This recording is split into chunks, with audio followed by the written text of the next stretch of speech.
4 acontecimientos de vital importancia en la historia de la humanidad que nos van a ayudar un poquito a entender esto de tiempo, lugar, señales, etcétera. Y les voy a compartir de momento 3, ¿vale? El cuarto lo diré al final si nos da tiempo.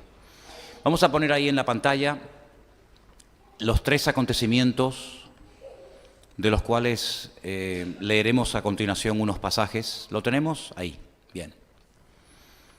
Noé, en su tiempo, fue capacitado por Dios para construir un inmenso barco. Un barco realmente gigantesco para su época, y gracias a la obediencia de Noé y gracias a la construcción de ese barco, la humanidad pudo salvarse. Y ahí hay una serie de detalles y de datos muy interesantes que vamos a ver en esta noche. El segundo acontecimiento que sin lugar a dudas marcó un antes y un después, sobre todo en el pueblo de Israel, fue la salida de Egipto.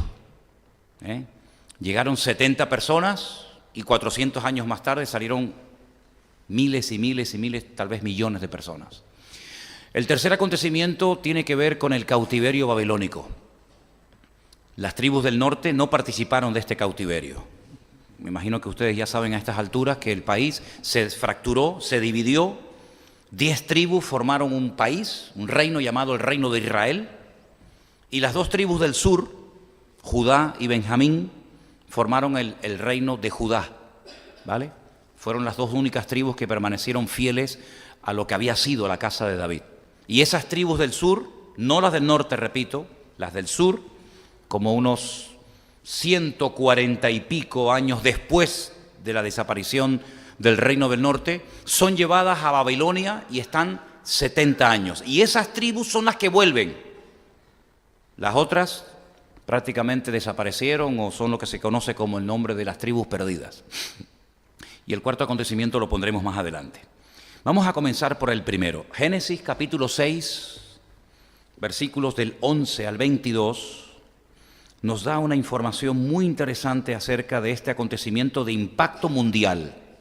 Porque el diluvio no fue algo local, algo que afectó a los poquitos que había por aquella zona, sino que el diluvio fue algo universal. Miles, tal vez millones de personas murieron, animales desaparecieron, nunca más se supo nada más de ellos. Muchísimas especies, tanto de aves como de animales, de mamíferos y plantas, desaparecieron. Pero en el capítulo 6, a partir del versículo 11, nos da una de las razones por las cuales Dios decidió actuar tan drásticamente. Dice que la tierra estaba totalmente corrompida delante de Dios. Esto es muy importante, porque dice que esa corrupción se hacía delante de Dios. Y además la tierra toda estaba llena de violencia. Así que juntemos violencia y corrupción, o corrupción y violencia. Fue algo que motivó a Dios a decir, basta, hasta aquí hemos llegado. Dios miró a la tierra y he aquí que estaba corrompida, porque toda carne había corrompido su camino sobre la tierra.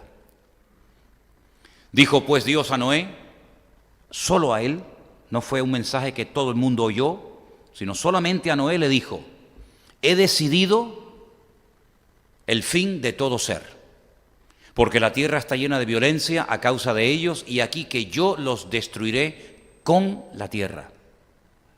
Hazte un arca de madera de gofer, harás aposentos en el arca y la calafatearás con brea por dentro y por fuera. Y de esta manera la harás. Ahí están las medidas. 300 codos de longitud del arca, 50 codos de ancho y 30 codos de altura. Una ventana, una sola. Una ventana harás al arca y la acabarás a un codo de elevación por la parte de arriba. Y pondrás la puerta del arca a un lado y le harás piso bajo, segundo y tercero. He aquí que yo traigo un diluvio de agua sobre la tierra para destruir toda carne en que haya espíritu de vida debajo del cielo. Todo lo que hay en la tierra morirá. Mas estableceré mi pacto contigo y entrarás en el arca tú, tus hijos, tu mujer y las mujeres de tus hijos contigo. Y de todo lo que vive, de toda carne, 2 de cada especie meterás en el arca, para que tengan vida contigo, macho y hembra serán. Versículo 20. De las aves según su especie, y de las aves según su especie, de todo reptil de la tierra según su especie, 2 de cada especie entrarán contigo para que tengan vida. Toma contigo de todo alimento que se come y almacénalo, y servirá de sustento para ti y para ellos. Y terminamos con el 22, que dice, y lo hizo así Noé, hizo conforme a todo lo que Dios le mandó. ¿Cuántos dicen amén? Bueno, es fácil leer esto, pero entenderlo es complicado, en el sentido de que para Noé era totalmente nuevo lo que aquí se le estaba diciendo a él. Nosotros miramos atrás y sabemos lo que es la lluvia, sabemos lo que es el diluvio, sabemos lo que es el arca, etcétera, pero para Noé eran conceptos totalmente nuevos. Incluso el lugar en el que estaba construyendo el arca fue bastante sorprendente, porque no la está construyendo al lado de un puerto, no la está construyendo al lado del mar, sino tierra adentro, como una especie de en el desierto. Construir un barco de casi 300 metros de largo, eso es un disparate, construir un barco allí. Bueno, sin lugar a dudas, aquí detrás de todo esto tiene que haber una sabiduría del Señor realmente especial, porque si a mí me dijera el Señor que construyera un barco con algunos hermanos, yo no sé si eso al final flotaría, yo no sé si al final nos moriríamos, ¿no? Pero la Biblia nos enseña que estuvo casi 120 años construyendo este barco, y además hizo una cosa muy bonita, y es que supo involucrar a su familia en la obra de Dios. No era un loco que se aventuró a construir un barco y la familia se reía de él o se oponía, sino que él, a sus 3 hijos, Sem, Cam y Jafet, los logró envolver en la visión de Dios, en el plan, en el diseño de Dios, y a las esposas de estos y a su misma esposa, y al final sabemos que todos se salvaron, 8 en total, ¿vale? 3 hijos, las esposas, su esposa y él, 8 personas en total. Ahora, si en aquel momento Noé hubiera tenido un sueño personal, automáticamente con esta orden desapareció. Es decir, la voluntad de Dios para la vida de Noé anulaba cualquier proyecto personal que éste pudiera tener. A partir de ese momento en el que recibe la orden de construir el barco, la vida de Noé cambia radicalmente. Ya no hay sueños personales, ya no hay vacaciones, ya no hay yo quiero, yo siento, sino que todo gira en torno al llamado de Dios. Su tiempo, su familia, su energía, su dinero, sus recursos, etcétera, etcétera, etcétera. 120 años metido día tras día construyendo aquel inmenso barco. Uno se pregunta, ¿para qué un barco tan grande para simplemente 8 personas? Bueno, realmente el arca tenía capacidad para que muchas personas pudieran salvarse, pero no quisieron salvarse. Tuvieron más actitud de obediencia a los animales que los mismos seres humanos. La Biblia nos enseña que Noé no solamente construyó el arca, sino que el Nuevo Testamento nos da la información de que Noé predicaba la palabra. Y predicaba advirtiendo a sus vecinos, a las personas que le rodeaban y le conocían, que vendría un diluvio tremendamente destructivo y que si no se preparaban y se metían en el arca con él, perderían la vida. Y vemos que Noé aprovechó el tiempo tanto en lo material como en lo espiritual, pero vemos que la gente no respondió a su llamado. La gente fue desobediente, la gente rechazó, probablemente hubieron burlas, probablemente hubo oposición, no lo sabemos. Pero lo que está bien claro es que esos 120 años de Noé fueron años en los que él, toda su vida, giró en torno al llamado y a la carga que Dios puso en su corazón. Cuando el Señor Jesucristo aparece, y lo vemos en los evangelios predicando y enseñando y recorriendo su país, Él habló de Noé. Quiero recordarles que el Señor Jesucristo mencionó a unos cuantos personajes del Antiguo Testamento. No sé si en este momento serías capaz de recordar 5 o 6 personajes del Antiguo Testamento que Cristo mencionó. Pero uno de ellos fue a Noé. Noé dijo que cuando él volviera por segunda vez, los tiempos, la generación que precedería a su venida, sería como la generación de los tiempos de Noé. Y ahí nos agarramos otra vez al famoso texto, ¿qué es lo que será? Pues lo mismo que fue. Y ahí nos podemos dar cuenta de que para conocer lo que va a hacer Dios en el futuro, hay que conocer lo que Dios hizo en el pasado. porque conociendo el pasado podemos conocer el futuro y el futuro es casi el reflejo o la sombra de lo que ya ocurrió en el pasado. Lo que pasa es que nosotros vivimos, digamos, en un aspecto, una dimensión de tipo espiritual, y lo que ocurría en lo material en el Antiguo Testamento es lo que después vemos nosotros en una forma espiritual, ¿verdad? Pero la misma violencia, la misma corrupción, la misma inmoralidad que había en los tiempos de Noé se volvería a ver. De hecho, ya lo estamos viendo, no es algo que nos toma de sorpresa, ¿verdad? Lo que quiero destacar con este acontecimiento universal, donde murieron miles de personas, es que Noé sabía perfectamente lo único que podía esperar ver en su tiempo, y era un diluvio. Él no podía tener ningún otro tipo de sueño, ningún otro tipo de ambición personal. Por ejemplo, para hacer un paréntesis, ¿saben que el rey David, que él sabía perfectamente a lo que el Señor lo había llamado y a lo que no lo había llamado, a lo que lo había capacitado y a lo que no lo había capacitado, él tuvo en un momento particular de su vida un sueño personal, un deseo, que era el de construir una casa para Dios, construir un templo. Un profeta, el profeta Natán, le dijo en un momento determinado: adelante, haz todo lo que Dios ponga en tu corazón. Sin embargo, la Biblia nos enseña que no era la voluntad de Dios que este hombre se dedicara a construir un templo. Es decir, sus sueños no coincidían con la voluntad de Dios para su época. Y esto es algo que tenemos que tener bien claro en nuestra vida. ¿A qué nos ha llamado el Señor y a qué no nos ha llamado el Señor? Por eso yo siempre he dicho, y creo que lo he demostrado con mi ejemplo, y es que imitar lo que otros hacen para obtener los resultados que otros han obtenido, para mí es lo más ridículo del mundo. Para mí es lo más ridículo y absurdo del mundo, porque lo que tenemos que descubrir cuál es el plan y el diseño de Dios para nuestra vida, y adaptarnos y amoldarnos a lo que Dios me pide a mí, no a lo que le pide a otro. El argumento de que, bueno, esa persona ha hecho tal y tal cosa, o ha descubierto tal o cual método y le funciona, gloria a Dios. Pero Noé no tuvo que imitar a David, ni David a Salomón, ni Salomón a Abraham, ni Abraham a Josué, sino que cada uno descubrió el tiempo en el que vivía, y el tiempo va acorde a las señales de tu tiempo. Hay señales que son típicas de ciertos y determinados momentos, y hay otras que no.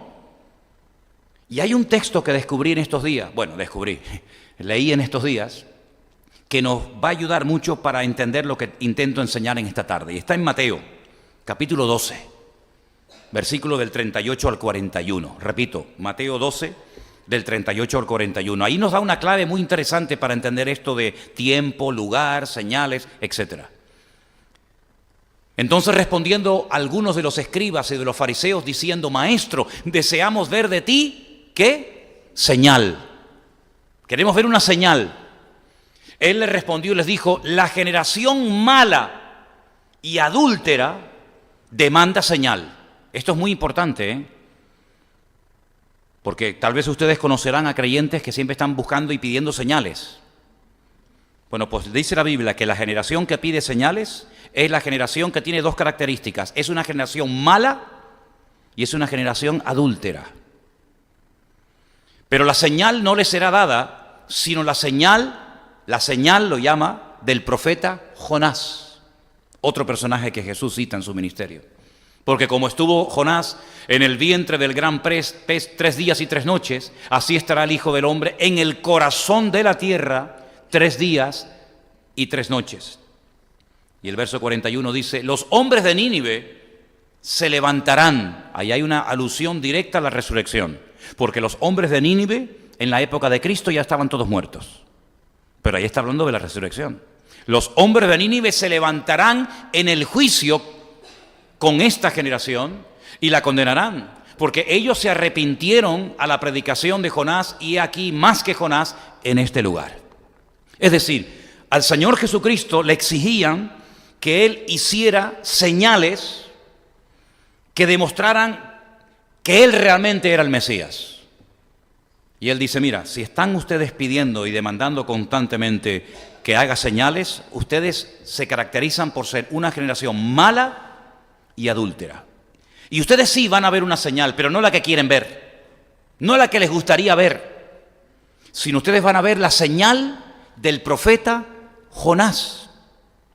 Y me llama mucho la atención la palabra que utiliza Cristo, la palabra señal. Ot, de la cual hablaremos también esta noche.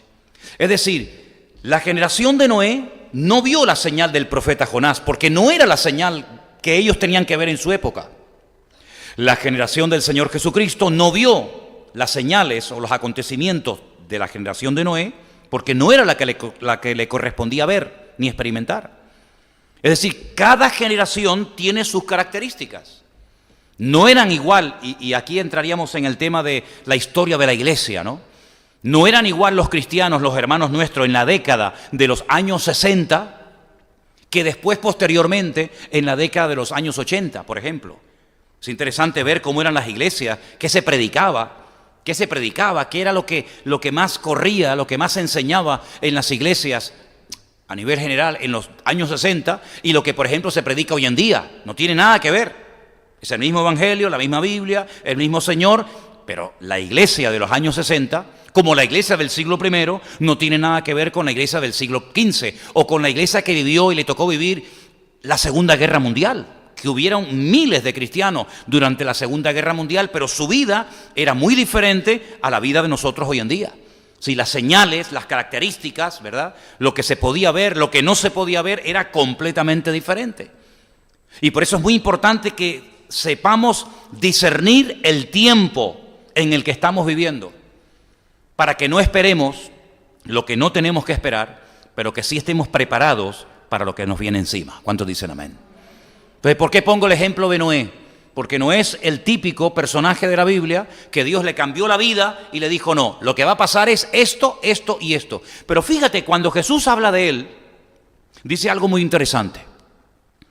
Dice, como estaban en la época de Noé casándose y dándose en casamiento y no entendieron, me gusta mucho esa expresión, no entendieron hasta, sí, llegó un momento que sí entendieron.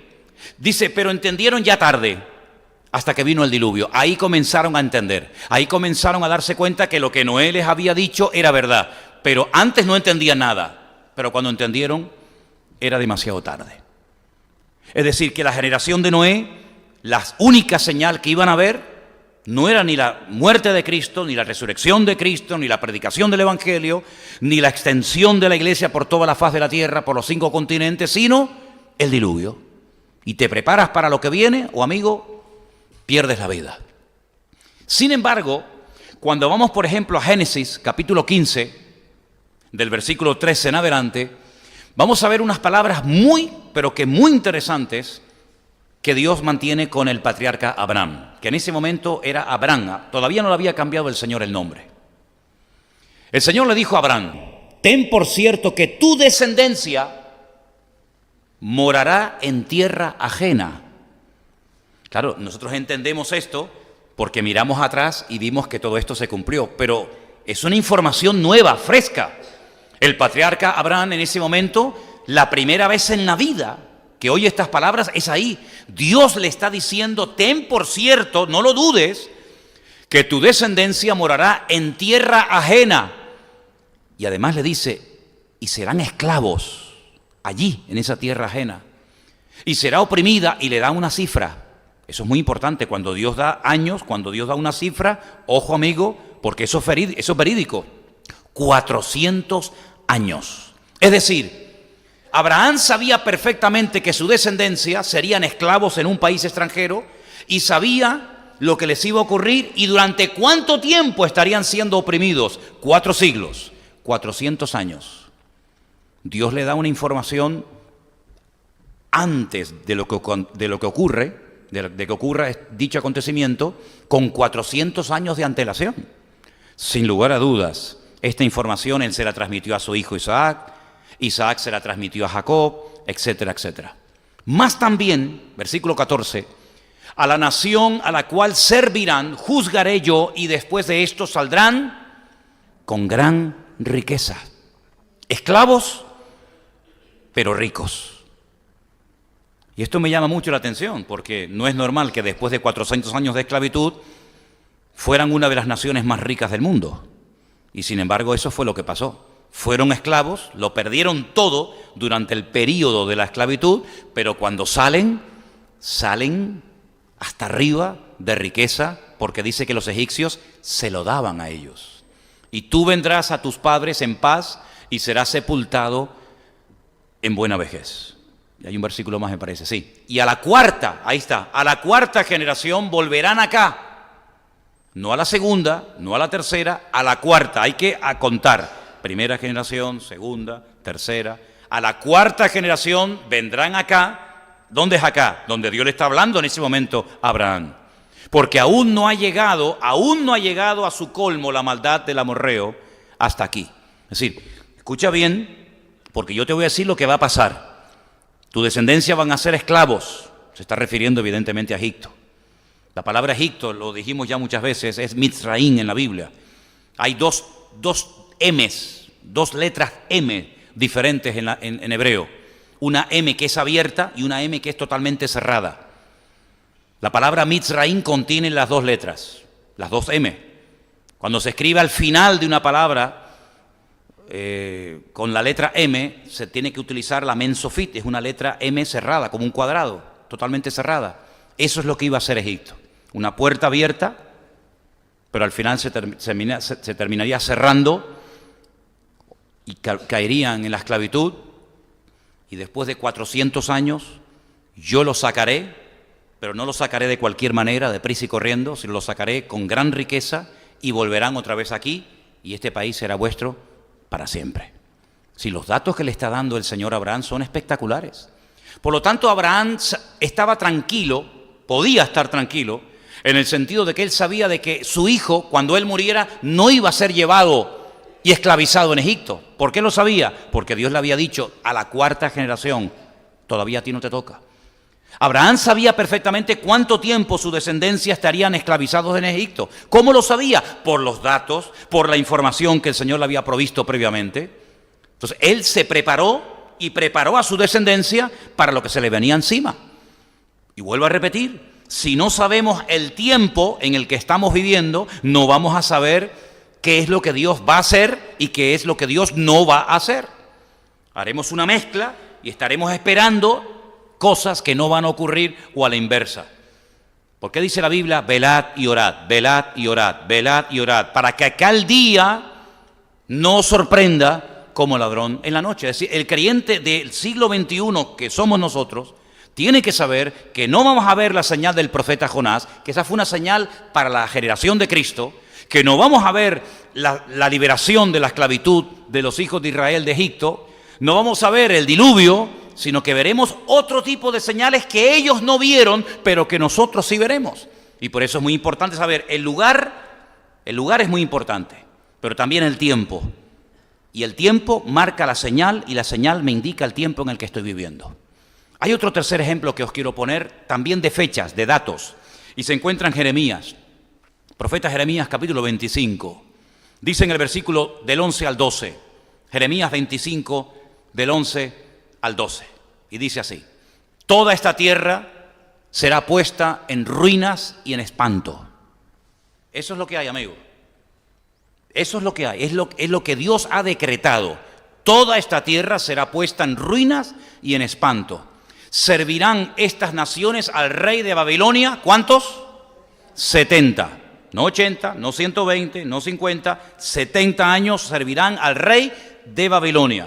Cuando sean cumplidos, ni antes ni después, amigo, cuando sean cumplidos los 70 años, castigaré al rey de Babilonia y a aquella nación por su maldad, ha dicho el Señor, y a la tierra de los caldeos y la convertiré en desierto para siempre.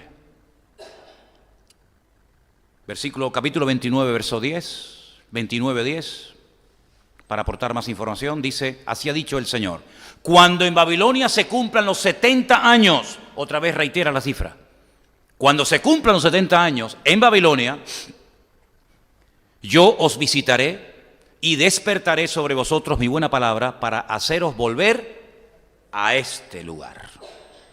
3 acontecimientos: el diluvio, que el Señor le dijo a Noé cuándo lo iba a producir y cuánto tiempo estaría en el arca; la salida del cautiverio en Egipto a través de Moisés, a la 4ª generación, ¿verdad? Y el cautiverio babilónico que se llevaría a cabo sí o sí por 70 años. Ahora pueden entender ustedes, cuando Daniel está en Babilonia, que fue llevado cautivo cuando era joven, junto con otros muchos, dice que leyendo en los libros, evidentemente los libros del profeta Jeremías, él sabía que el tiempo estaba a punto de cumplirse, porque el Señor había establecido un tiempo, y el tiempo eran 70 años. Cuando se cumplan los 70 años, se acabó el cautiverio y ya el Señor nos volverá a llevar a nuestra tierra. Por eso les decían los profetas, habitúense, acostúmbrense a vivir allí, no estén todos los días orando, Señor, sácanos de aquí, no se amarguen, no se depriman, porque por mucho que oren, por mucho que ayunen, por mucho que hagan guerra espiritual, como lo llaman algunos, por mucho que se pongan, de aquí no van a salir hasta que se cumplan 70 años. Yo he visto con mis propios ojos en Jerusalén muchas veces a grandes grupos de cristianos con sus pastores al frente, orando allí en el cótel, en el famoso muro de los lamentos, para que no venga la gran tribulación. Y para mí es perder el tiempo. Porque la Biblia nos enseña que lo que tiene que venir vendrá, ores o no ores, lo esperes o no lo esperes. No podemos modificar lo escrito. Tenemos que discernir lo que está escrito y pedirle sabiduría al Señor para saber cómo vivir en lo que nos corresponde tocar, ver, sentir y experimentar. Si usted está en el cautiverio en Babilonia, no pierda el tiempo orando y ayunando para salir la semana que viene. Señor, castiga a los babilonios, reprendo al diablo de Nabucodonosor, ato a los poderes infernales, que nos saque. Estás perdiendo el tiempo. Como muchos cristianos pierden el tiempo orando por cosas que no van a ver en su generación. Pero parece que la oración es como la llave maestra, que todo lo que pedimos, Dios sí o sí nos lo tiene que conceder, y nos equivocamos, amigos, nos equivocamos. Cuando, por ejemplo, Elías dijo, no va a llover, no va a llover. Oren, reprendan, ayunen, revuélcanse, hagan guerra espiritual, traigan el evangelista famoso de no sé qué sitio, hagan un congreso de guerra espiritual, traigan a quien ustedes quieran, aquí no va a llover en 3 años y medio. Así que no perdamos el tiempo.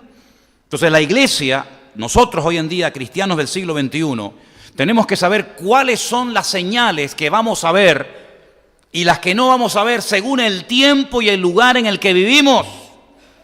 Porque de lo contrario vamos a hacernos una expectativa falsa de cosas que no van a venir y nos podemos llevar grandes palos por no habernos preparado para lo que el Señor dice que sí tenía que venir.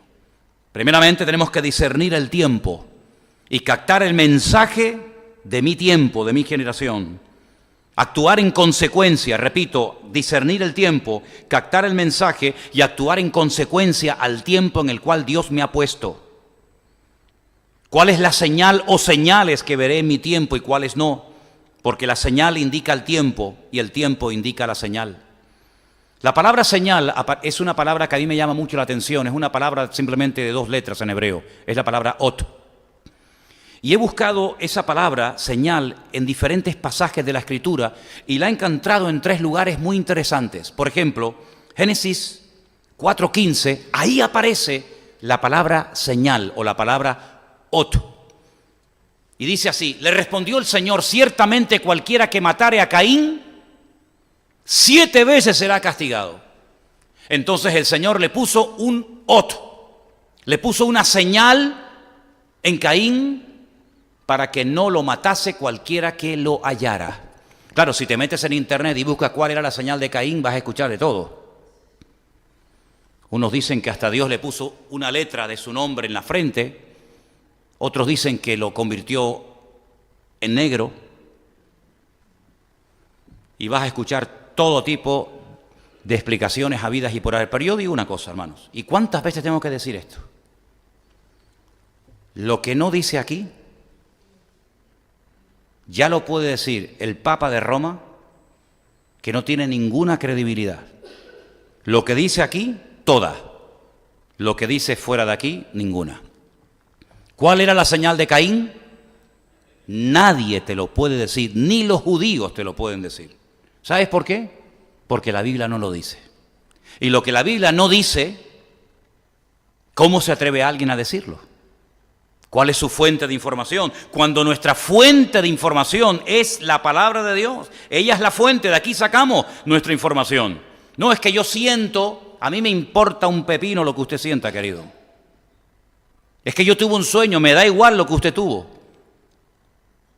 Toda experiencia, toda declaración que hagamos y que salga por nuestros labios tiene que ser avalada por la palabra de Dios. Si la palabra de Dios no le avala, no le confirma con textos bíblicos su declaración, no sirve de nada. Por lo tanto, sabemos que Dios le puso algo, una señal, un ot a Caín en su vida, de tal manera que lo protegió de que alguien lo matara. Pero ¿cuál es esa señal? Nadie lo sabe. Pero que fue tremendamente efectiva, pues también es cierto. Porque la Biblia dice que el Señor se la puso para protegerlo de que lo mataran. La segunda vez que aparece esa palabra en la Biblia la encuentro en Génesis también, capítulo 9, versículo 12.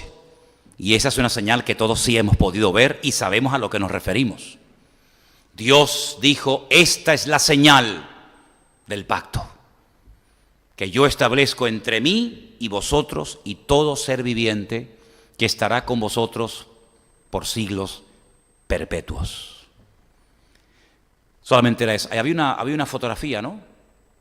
¿Saben cuál es esa señal? El arco iris. Ahí la tenemos. Qué cosa tan bonita, ¿eh? Pero el arco, si os dais cuenta, apuntando hacia arriba, no apuntando hacia la tierra. Porque el Señor dijo que nunca más volvería a castigar la tierra con un diluvio. La señal de Caín no la sabemos. La señal del pacto que Dios hizo a través o con la vida de Noé, sí la sabemos, que es esa. Y hay una tercera ocasión en la que sale la palabra ot o señal en la Biblia, y está en Génesis, capítulo 13, versículo 9. Y dice, no es Génesis, está en el libro de Deuteronomio, disculpen, Deuteronomio. Mientras lo van buscando, esta es la señal y aquí la he traído para que la puedan ver. No sé si alguna vez, algunos sé que sí, otros sé que no. Algunos no han visto jamás en la vida esto. Estas son las señales que dice que el pueblo de Israel tendría todos los días de su vida en su frente y en su brazo. Estos son lo que llaman la Biblia las famosas filacterías, las que se amarran aquí al brazo y se le dan 7 vueltas, y aquí dentro hay textos de la palabra de Dios, y las tendrías cerca de tu corazón, y la otra se pone aquí, en la frente, y entonces ahí aparece otra vez la palabra ot, o la palabra señal. Esto se lo ponen todos los días los judíos cuando van a orar, por la mañana, por la tarde y por la noche. Son tiras de cuero muy largas. Y entonces dijo Jesús que les gustaba ensanchar las filas de sus filacterías, ¿verdad? Y orar delante de los hombres. Las puedes alquilar en las calles peatonales de Israel, las puedes alquilar en el aeropuerto. Es lo que yo llamo el kit de oración. Esto lo llama la Biblia ot, una señal entre tus ojos y una señal cerca de tu corazón. La de Caín no sabemos cuál es. La que hizo el Señor con Noé, sí la sabemos, es el arco iris, hemos visto la fotografía. Y la tercera vez que aparece esta palabra en la Biblia, estas son las filacterías o los tefilín, que llama la Biblia, aquí lo tenéis, por si después queréis verlo. Tenemos un cuarto acontecimiento que es el que a nosotros nos va a afectar. Y ese, ahí está, y atarás como una ot, como una señal en tu mano, y estarán como frontales entre tus ojos. Fue un mandato que Dios le dio al pueblo de Israel para que esas cajitas que dentro tienen versículos bíblicos siempre estuvieran cerca de su corazón y siempre estuvieran cerca de su cabeza, de sus ojos. El brazo y la frente y el brazo. Qué interesante.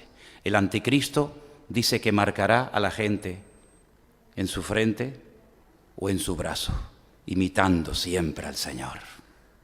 Qué interesante, ¿verdad? Qué interesante. El cuarto acontecimiento está en el Nuevo Testamento. Aunque hay más escritura en el Antiguo Testamento, escuchen bien este dato, espero que lo pueda decir bien, hay más información en lo que llamamos Antiguo Testamento para estudiar la segunda venida de Cristo que la primera. Es decir, estudiando solamente el Nuevo Testamento, tú llegas a la conclusión de que el Mesías tendría que venir 2 veces. Una vez a morir y otra vez a reinar. Si no leyéramos nunca el Nuevo Testamento, sabríamos perfectamente que el Mesías tendría que venir en varias ocasiones. Ahora, ¿por qué yo muchas veces cuando voy a alguna iglesia o retiro de pastores o algún curso que damos por ahí, yo les digo, hermano, os voy a decir algo, no os sorprendáis, hoy no va a venir el Señor Jesucristo? Y claro, se quedan así como diciendo, ¿cómo? ¿Cómo? ¿No va a venir hoy? Digo, no. ¿Y cómo lo sabe? Digo, ¿cómo no lo sé? ¿Y tú no lo sabes? No, el Señor dice que puede venir en cualquier momento. Digo, sí, pero hoy no va a venir. Pero hermano, ¿cómo dice eso? Digo, porque la Biblia lo dice. Y la gente ya se queda ahí un poco trastocada, porque a mí me gusta muchísimo hacerle a la gente pensar. Porque hay creyentes que repiten lo que creen, lo que dicen que creen como los loros. Pero no porque lo hayan comprobado. No porque lo hayan leído. No es el copia y pega. No. Es porque te has metido en las páginas de la Biblia y has estudiado horas y horas y horas y lo que crees lo puedes demostrar con la Escritura. Hay un pasaje extraordinario en el Nuevo Testamento que nos hace mucho bien en el sentido de que nos da la información de las señales o de las cosas que podemos ver en nuestra generación, en nuestro tiempo. Y está en 2 de Tesalonicenses capítulo 2, del 1 al 10. Preste atención porque esto es como una cadena, como los eslabones de una cadena, ¿verdad? Uno te lleva al otro, el otro te lleva al otro y así sucesivamente. Escucha, con respecto a la venida de nuestro Señor Jesucristo y nuestra reunión con Él, no lo cambies hasta que yo te diga.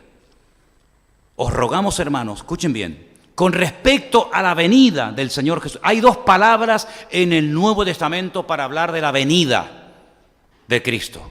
Una es la palabra parausía y otra es la palabra epifanía. Estamos hablando en griego. Una es la palabra que se utiliza para hablar de la primera venida de Cristo, que es la epifanía. Y otra es esta, con respecto a la venida, que es la palabra parausía, que es una palabra que se emplea única y exclusivamente en el Nuevo Testamento cuando se hace referencia a la segunda venida de Cristo. Cuando Pablo está escribiendo esta carta a los tesalonicenses, ya Cristo se fue, ya Él no estaba en la tierra como estuvo con sus discípulos.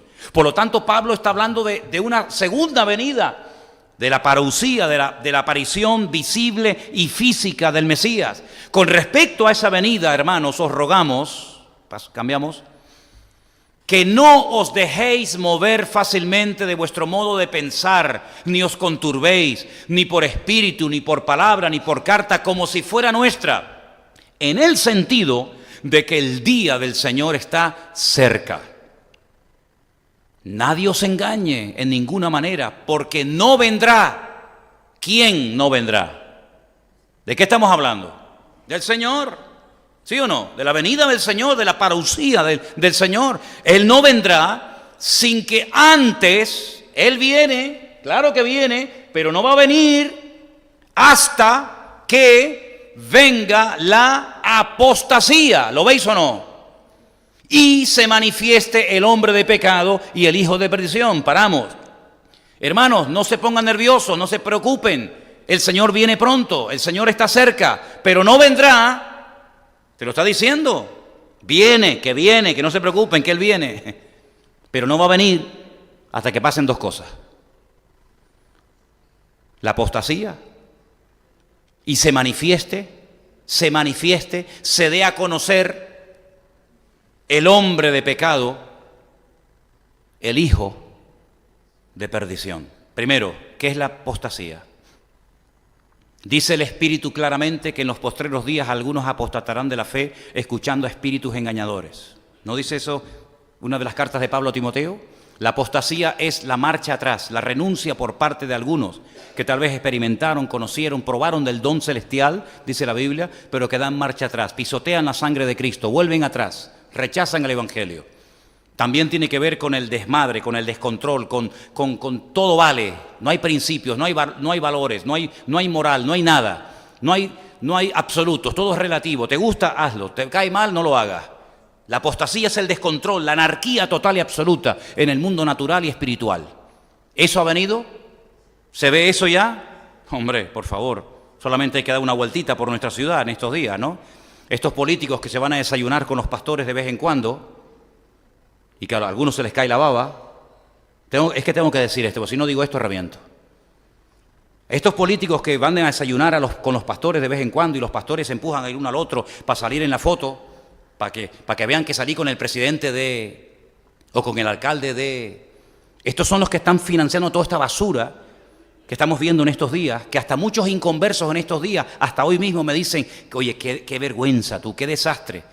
Levántate tempranito a la mañana y vete por aquí, por la zona del Parque García Sanabria, o del Don Quijote, o de la zona del estadio, para que veas vómitos, borracheras, parejitas jóvenes, chicas jovencitas totalmente destruidas. ¿Y quién potencia todo eso? ¿Quién permite todo eso? ¿Quién financia todo eso con nuestros impuestos? ¿Quién? Los mismos que van a los desayunos de los pastores. Los mismos.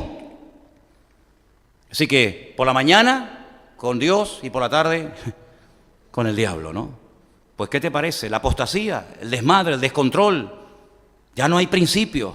Estuve en Israel una semana y no vi ni escuché nada de noticias y que fui el hombre más feliz del mundo. Me monto en el avión y me dan el periódico y nada más abrí el periódico, en la primera página me encuentro: joven mata a su madre y se la come. ¿Dónde? Sería en África, ¿no? En Papúa Guinea. Sería en una tribu salvaje de África donde no ha llegado todavía el hombre blanco para que lo culturice. No, aquí en España. ¿Pero esto qué es? Canibalismo en el siglo XXI en Europa. Como aquel que un día en internet anunció que se quería comer a uno y fue un bobo y le dijo, sí, yo soy, me presento voluntario, y se lo comió. Es que es alucinante. Eso es lo que dice la Biblia que vendrá. Como los días de Noé, que el Señor miró y dijo, ¿pero esto qué es? Desmadre, un descontrol total y absoluto.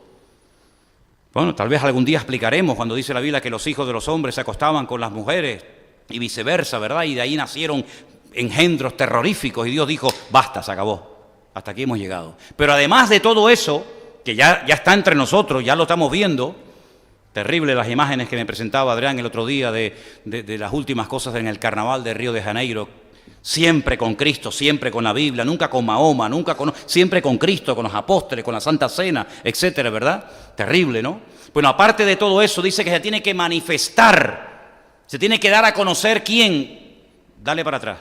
Se tiene que manifestar el hombre de pecado, el hijo de perdición. Es muy importante ver los adjetivos que utiliza la Biblia cuando habla de diferentes personas. Por ejemplo, ¿cómo se le llama a Cristo? Admirable consejero, Dios fuerte, Padre eterno, Emmanuel, Alfa, Omega, la raíz de Judá, el león de la tribu de Judá, el Cordero de Dios, ¿verdad? Hay un montón de calificativos del diablo. Satanás, serpiente antigua, diablo, padre de mentira. Bueno, pues este personaje también recibe muchos calificativos. Uno, hombre de pecado. Otro, hijo de perdición. Otro, inicuo. Otro, cuerno pequeño. Otro, anticristo. Sí, es la misma persona, pero que se dan diferentes expresiones para que lo conozca, para que veas por dónde van los tiros. Y este personaje todavía no se ha dado a conocer.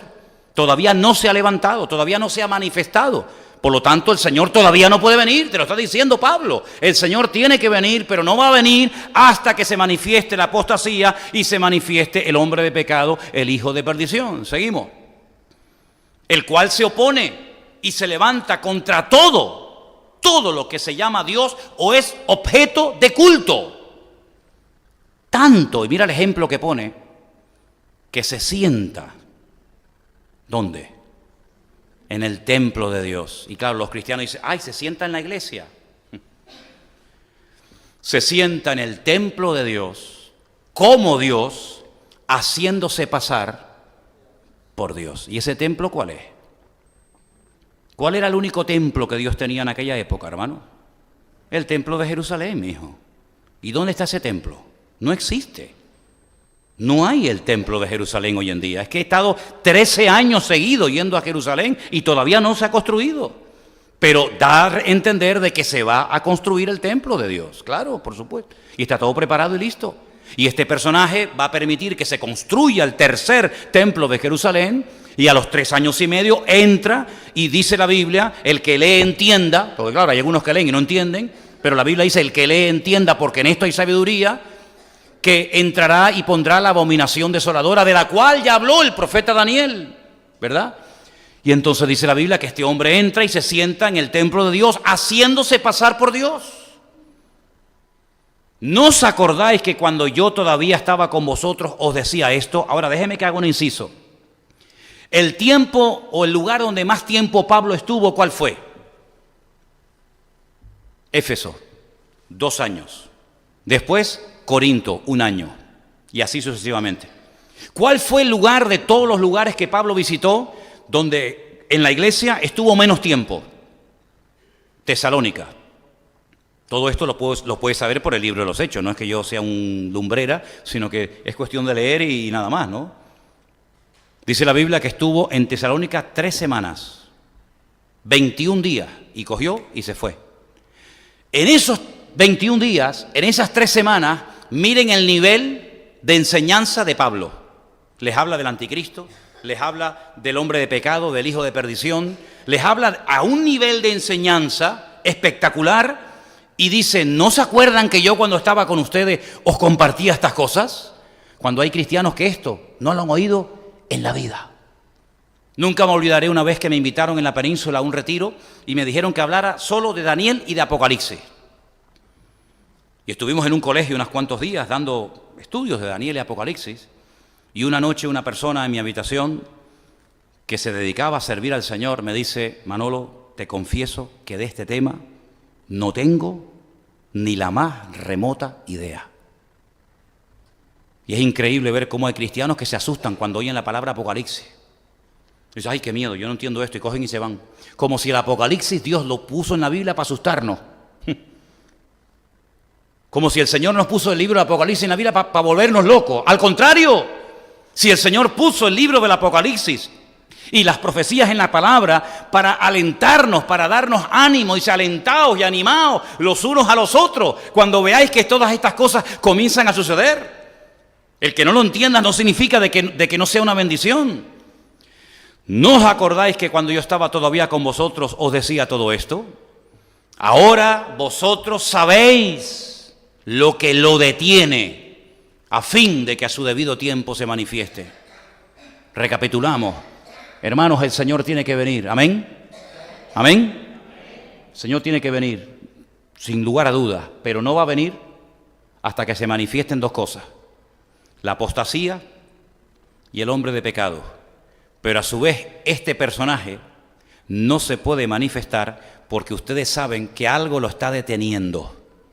Y cuando eso que lo detiene sea quitado, entonces se manifestará. Te desafío a que hables con 5 cristianos y le digas, ¿usted sabe lo que está deteniendo al anticristo?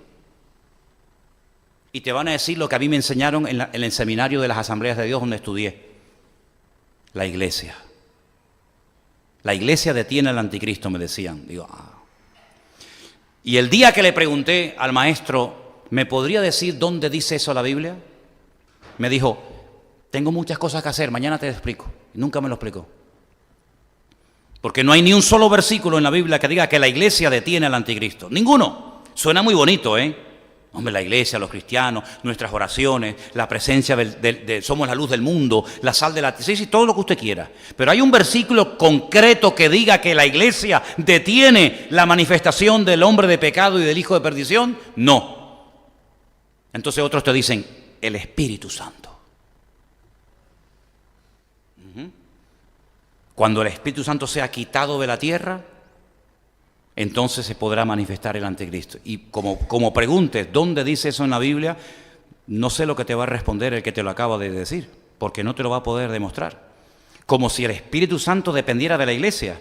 ¿O es que el Espíritu Santo no es Dios? ¿Quién es el Espíritu Santo? ¿Y Dios no está en todas partes? ¿Y el Espíritu Santo depende de la iglesia para estar? En el principio creó Dios los cielos y la tierra, Génesis 1.1, Génesis 1.2, y la tierra estaba desordenada y vacía, pero El Espíritu de Dios se movía sobre la faz de las aguas. Luego no había iglesia, no había pastores, no había templo, no había nada. Y allí estaba el Espíritu de Dios. Y así comienzan a decirte montones de cosas. Pero dice la Biblia que hay algo que lo está deteniendo a fin de que a su debido tiempo sea manifestado. Porque ya está en acción el misterio de la iniquidad. Solo que hay quien al presente lo detiene. Y ahora fíjate el artículo. Hasta que Él a su vez se ha quitado de en medio, hasta que Él, no ella. La iglesia nunca es masculino. ¿Quién dijo eso? Por eso es un disparate cuando interpretan Isaías 53 como el pueblo de Dios, como el pueblo de Israel, porque ahí se trata en género masculino al personaje principal de Isaías 53, claro, porque el personaje principal de Isaías 53 no es la iglesia, no es el pueblo de Israel, es el Señor, es el Mesías. Y la iglesia nunca jamás ha sido tratada en forma masculina. La iglesia es esposa, la iglesia es novia, la iglesia es paloma, la iglesia es amiga, la iglesia nunca es género masculino. Pero ahí el artículo, ya me lo quitaron, pero ahí el artículo es masculino, tercer pronombre singular masculino, hasta que Él, no es ella. Bueno, pero da igual, ¿cómo que da igual? Da igual ella que Él. No, señor. Hasta que Él se ha quitado de en medio. Y ya no sé ni dónde estoy. ¿Lo quitamos, lo destruimos? ¿Viene el anticristo o no viene? Hasta que Él a su vez se ha quitado de medio. Ahí estoy. Ok, venga, el 8. Entonces, cuando sea quitado, entonces se manifestará el inicuo. Otra palabra, ¿ves? Otra palabra para el anticristo. Dicho sea de paso, el único que menciona la palabra anticristo en toda la Biblia, ¿quién es? Juan, muy bien. Juan solamente habla de él como el anticristo, el anti-Mashiach, el que se opone al Mesías, ¿vale? A quien el Señor matará con el espíritu de su boca y destruirá con el resplandor de su venida. Esto es imponente, ¿eh? Esto es tremendo este versículo, ¿eh? Lo que mata al anticristo es el brillo, el resplandor de la venida del Mesías.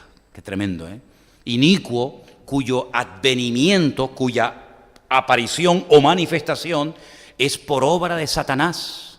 Esas películas de Hollywood, que uno se acuesta con una mujer y nace el anticristo, que fue que el diablo se acostó con un... Hazme el favor. Con gran poder, poder, señales y prodigios mentirosos. Menos mal que pone mentiroso. Es decir, ahí hay una clave. En los últimos tiempos habrán manifestaciones, señales, prodigios, milagros, mentirosos.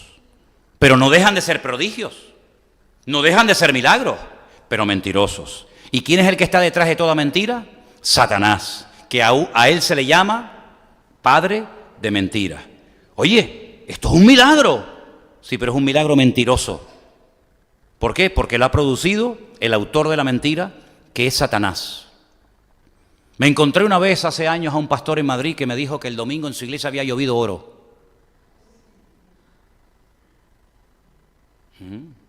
Interesante. Digo, ¿y cayó mucho? Ese hombre, no era para recogerlo con palas, pero algo cayó. Además te lo puedo demostrar. Digo, ay, qué bien. Abrió así la chaqueta, se sacó, nada, un fisquito ahí de papel, así chiquitito, y me dice, mira. Digo, espérate que yo con gafas no veo. Digo, ¿esto qué es? No, pero míralo bien, Manolo. Digo, ya lo estoy mirando bien, ¿no lo veo bien o qué? Dice, mira, este fisquito así de papel, yo lo que hice así del suelo, lo cogí así, y mira, esto es oro. Digo, perdone la expresión, pero le dije así, tú me estás vacilando, hermano. Es que tengo la impresión de que me estás tomando el pelo. Yo ya soy muy grande para que me tomes el pelo, ¿viste? Es decir, mi Señor hace una ciudad que tiene 7.000 kilómetros de largo, 7.000 de ancho y 7.000 de alto de oro puro.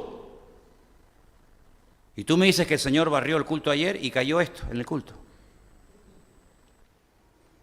Señales y prodigios mentirosos. Estas señales seguirán a los que creen en mi nombre. Escucha esto, porque esto es muy importante, porque esto puede traer bendición o ruina a una iglesia. El Señor no dijo señales seguirán. No, no dijo eso, hermano. Dijo estas señales seguirán a los que creen. Estas señales, no cualquier señal. ¿Por qué acotó y por qué dijo estas señales? Porque no son todas las cosas que vemos y nos cuentan que son señales producidas por el poder y la manifestación del poder de Dios. Pero hermano, la Biblia dice, el Señor dijo que obras mayores que las que Él haría, que las que Él hizo haríamos. Digo, sí, mayores en cantidad, pero nunca le ganaríamos al Señor haciendo cosas que Él no hizo. ¿Has resucitado muertos? ¿Has limpiado leprosos? ¿No? Pues ya bastante tenemos con eso como para tratar de hacer cosas que ni Cristo hizo. El Señor es nuestro ejemplo en todo. Él es nuestro ejemplo en todo. Lo que Él no hizo, tú no tienes por qué hacerlo. Tú lo sigues a Él y Él no te sigue a ti. Y hay personas que creen que cualquier señal, cualquier milagro, cualquier prodigio, cualquier historia es de parte de Dios. Por eso una de las normas que tenemos en esta iglesia, y sabéis que la llevamos a rajatabla, y así lo hemos cumplido, cuando alguien dice que ha sido sanado de algo, como aquí ha habido gente que ha sido sanada, y ustedes saben de quién estoy hablando, aquí Dios ha sanado gente con cáncer. ¿Sí o no? Muy bien. ¿Cómo sabemos que usted tenía cáncer? Traiga los papeles. Mire, el médico en la consulta tal, el día tal, en el hospital tal me dijo esto y esto. Y ahora estoy sanado porque el mismo médico dice esto. Ok. Y podemos comprobar. ¿Pero qué es eso de que yo voy a un culto, oran por mí y Dios me sanó de SIDA? ¿Qué credibilidad tiene ese testimonio? Lo que le da credibilidad al testimonio es poder demostrar que usted verdaderamente era ciego y ahora ve. Porque si no, hermano, estamos dándole lugar a disparates que en vez de traer gloria a Dios, lo que traen es descrédito y desprestigio a la obra de Dios. Hombre, hay milagros que son evidentes. Si aquí entra un paralítico y Dios lo levanta, gloria a Dios, no hace falta ni que vaya al médico. ¿Por qué? Porque todos sabíamos que el hombre no tenía piernas y aquí le crecieron. Y todos sabíamos que el que entró pues era mudo o era ciego. Pero hermano, hay cosas que no se ven. Y no es que porque no las veamos, no las creemos, no. Sino lo que queremos es verdaderamente dar gloria a Dios. Y que los hombres sepan que verdaderamente este hombre tenía esta enfermedad. Y que ahora los mismos hombres ratifican que efectivamente Dios o lo que fuera lo sanó. Y ahí damos gloria a Dios.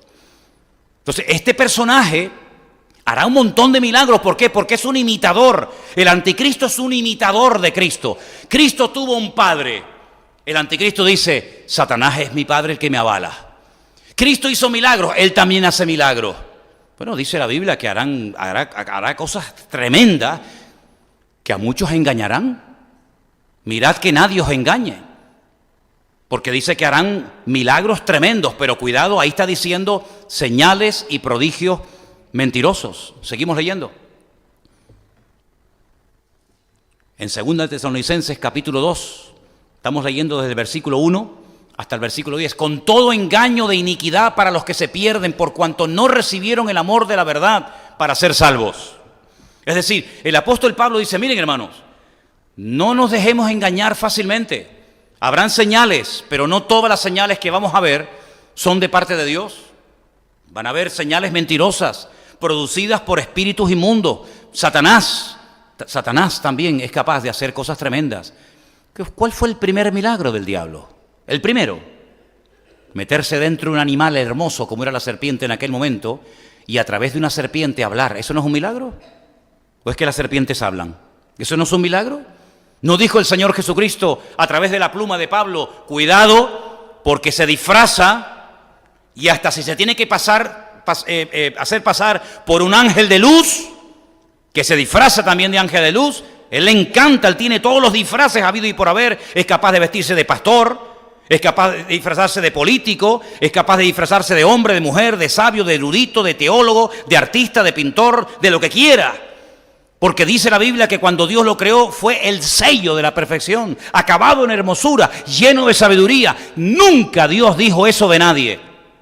Nunca dijo Abraham, acabado en hermosura, lleno de sabiduría, no. Pero cuando creó a este personaje, que en un principio no era de Satanás, sino era un tremendo arcángel poderoso de parte del Señor, dice, acabado en hermosura, el sello de la perfección y lleno de sabiduría. Mira cómo lo vistió. Ni Adán lo vistió así, Adán lo dejó desnudo. Adán y Eva estaban desnudos, pero cuando creó a este, le puso las mismas piedras preciosas que le puso al sumo sacerdote en el templo de Jerusalén: esmeralda, carbunclo, topacio, diamante, piedras preciosas, era todo su vestido, era algo espectacular. Y dice que se enalteció y allí comenzó su ruina, ¿te das cuenta? Entonces las señales que vemos en el cautiverio en Babilonia, eran las señales típicas de su época. Así que no se preocupen si vamos a estar aquí 70 años. Adáctense, marquen una diferencia, aprovechen las oportunidades para testificar. Lamentablemente a veces somos como los camaleones, ¿verdad? Nos adaptamos a lo malo en vez de marcar una diferencia. Cantadnos cánticos de esos tan bonitos que cantabais en Sion, cuando alababais a vuestro Dios en el templo. Dice, ¿cómo? ¿Que cantemos aquí? Claro, si aquí es donde hay que cantar. En el templo no cuesta cantar. Aquí es donde hay que cantar, porque esos cánticos son salmos. Y esos cánticos van a dar testimonio de la existencia de Dios. Pero ellos decían, no, nosotros no vamos a cantar. Nosotros no vamos a cantar a Dios, cántico a nuestro Dios en tierra de extraños. Y cogían los instrumentos musicales y los colgaban en los sauces y decían, ay, Jerusalén, Jerusalén, si me olvidare de ti, que pierda mi diestra su destreza y mi lengua se pega a mi paladar. ¿Cómo cantaré al Señor en tierra ajena? Pues si es ahí donde tienes que cantar, si es ahí donde tienes que marcar una diferencia, ¿te das cuenta? Entonces, sabemos que tenemos que vivir en una sociedad donde tenemos presión por todas partes, pero ¿cuál es la señal de estos tiempos? Violencia, engaño. No hay principio ni valores por ninguna parte. Los hijos mangonean a los padres son los siervos de los hijos, ¿verdad? Donde los políticos por la mañana desayunan con los pastores y por la tarde se disfrazan de mujer y se van al carnaval. El mismo que por la mañana dijo, sí, oren por mí, y le impusieron las manos y oraron, es el mismo que por la tarde va y hace el desmadre como uno más, ¿verdad? Donde no hay principios, donde no hay valores, donde no hay moral. Y nosotros nos ha tocado vivir en tiempos peligrosos. Y quiero terminar este estudio en esta tarde leyendo unas palabras que el apóstol Pablo le dedicó a Timoteo, hablando acerca de los tiempos finales en los cuales nos ha tocado vivir a nosotros. Vamos a una de las cartas del apóstol Pablo, por favor, a Timoteo, donde él habla acerca del carácter de los hombres en los últimos tiempos, por favor. Estamos en Primera de Timoteo, carácter de los hombres en los últimos tiempos. Segunda de Timoteo, capítulo 3. Esto es para nosotros. Esto es lo que vamos a ver nosotros. No la señal del profeta Jonás. Yo esa señal no la voy a ver. Yo no tuve la dicha de ver a Cristo con mis propios ojos, ni tú tampoco. Jesús dijo, ¿cuántos reyes, cuántos profetas desearon ver lo que ustedes vieron y oyeron? Y no lo vieron ni lo oyeron, pero ustedes sí, porque les tocó a vosotros. Eso no nos tocó a nosotros. Nosotros no vimos a Cristo en su primera venida, no lo vimos. No escuchamos el sermón del monte de labios de Él. Me lo sé de memoria porque lo he leído, pero no porque lo he oído. Sé que sanó a ciegos, a paralíticos, a mudos, que era amigo de Lázaro, que sanó a una mujer con flujo de sangre, a otra encorvada en la sinagoga. Todo eso lo sé porque lo he leído, pero no lo vi. Pero ellos no tenían que leer nada, ellos lo veían cada día. Porque cada generación tiene su característica. ¿La nuestra cuál es? La que dice 2 de Timoteo capítulo 3, verso 1. Tienes que saber esto, que en los postreros días, y yo pregunto, hermanos, ¿cuántos de los que están aquí esta noche creen que estamos ya en los últimos tiempos? Nosotros somos los cristianos de los últimos tiempos. Somos los más cerca de estos últimos tiempos que la generación anterior, evidentemente. Pues tenemos que saber que en los postreros tiempos vendrán tiempos, ¿qué? Peligrosos. La palabra peligrosos en griego es chalepos. Tiempos desprovistos de moral, de principios. Eso es lo que significa la palabra. Tiempos peligrosos. Donde habrá hombres amadores, pero de sí mismo. En vez de amar al prójimo, amadores de sí mismo. ¿Cuántos Ignacios han proliferado en los últimos años? Salgan por la calle, por esta zona, y empiecen a contar los Ignacios, el culto al cuerpo. Tengo que estar, ¿verdad? Y si no, me opero, me quito, me pongo, me ensancho o me recojo. ¿Culto al cuerpo? No, ¿verdad? Un tío de 50 años queriendo pasar con un chico de 20. Eso es ridículo, hombre, eso es ridículo. Eso es lo más ridículo del mundo. ¿Me entiendes? El hombre quiere ser mujer, la mujer quiere ser hombre. amadores de sí mismos, donde ellos son el centro de atención. Mis medidas, mi ropa, mi cuerpo, mis labios, mi pecho, mi no sé qué, mi no sé cuánto. Impresionante. Y que haya cristianos que entren en este juego. Impresionante. Que haya cristianos que se gasten dinero en operaciones. Quítame aquí, ponme por allá. Yo te quitaba, sí, pero yo te quitaba otra cosa. Avaros, vanagloriosos, tiempo de vanidades. Nunca vio tanta vanidad como hoy en día. Mira los programas de televisión, unas vanidades terribles.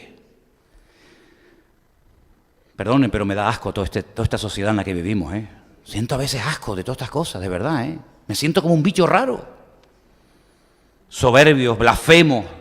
Aquí, gracias a Dios, en Canarias no existe la costumbre, pero lo que hemos vivido en la península, ¿cómo se blasfema del nombre de Dios, eh? ¿Cómo se blasfema el nombre de Dios? Los niños, en los colegios, por cualquier cosa. Ingratos, desobedientes a los padres. ¿Conocen alguno así?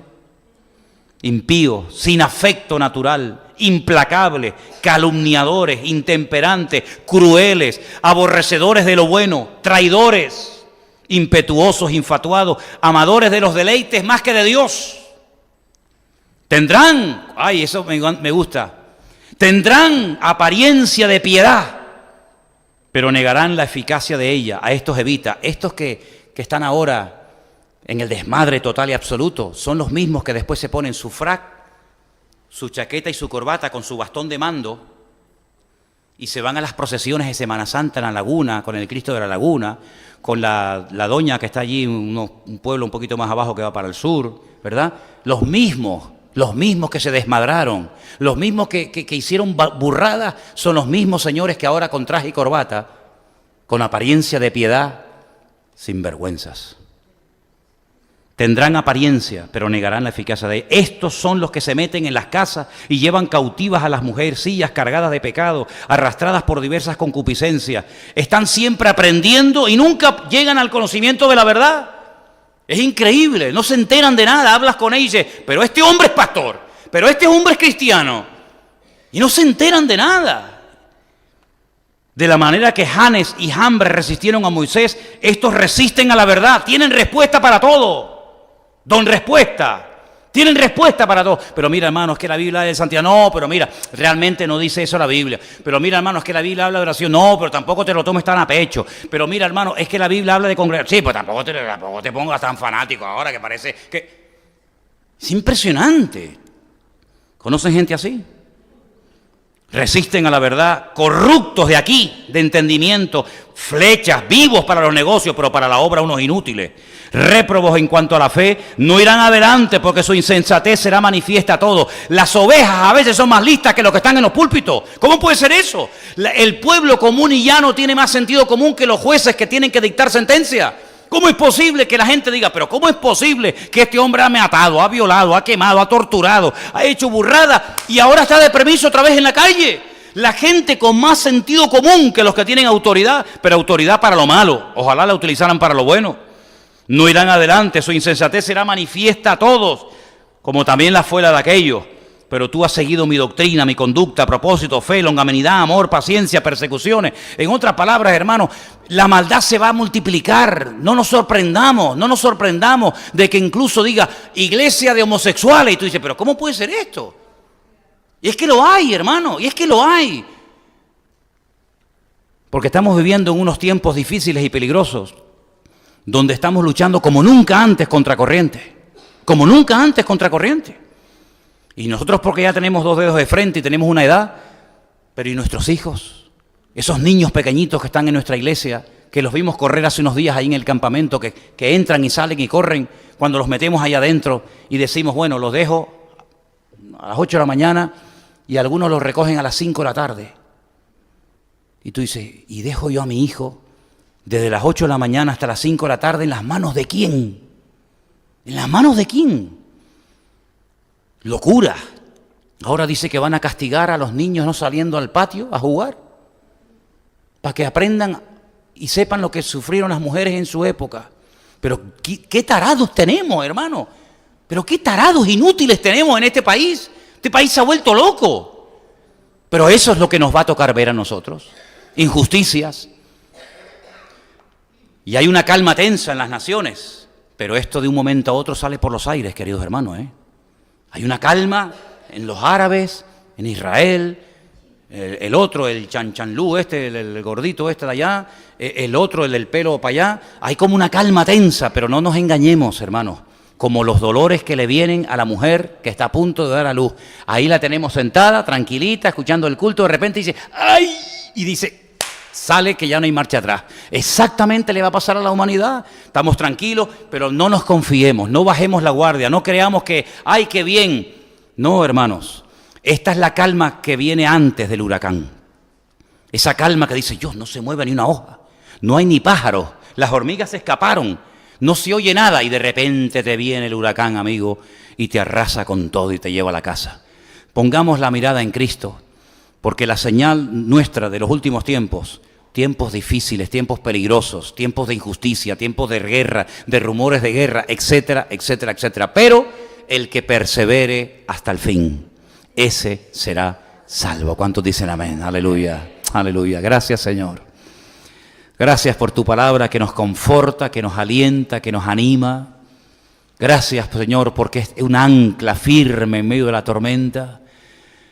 Y queremos pedirte, Señor, que abras nuestros ojos para que podamos entender que estos tiempos en los que estamos viviendo no queda otra más que consagrarse y comprometerse contigo, estudiar, escudriñar la palabra y vivir en orden.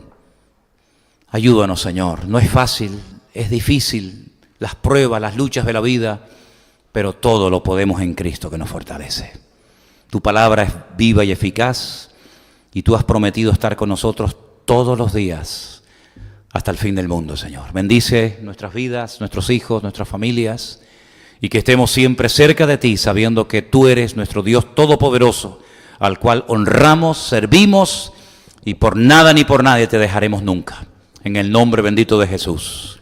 Amén y amén. Levántate, dale un abrazo a tu hermano, dile, hermano, Dios te bendiga, me alegro.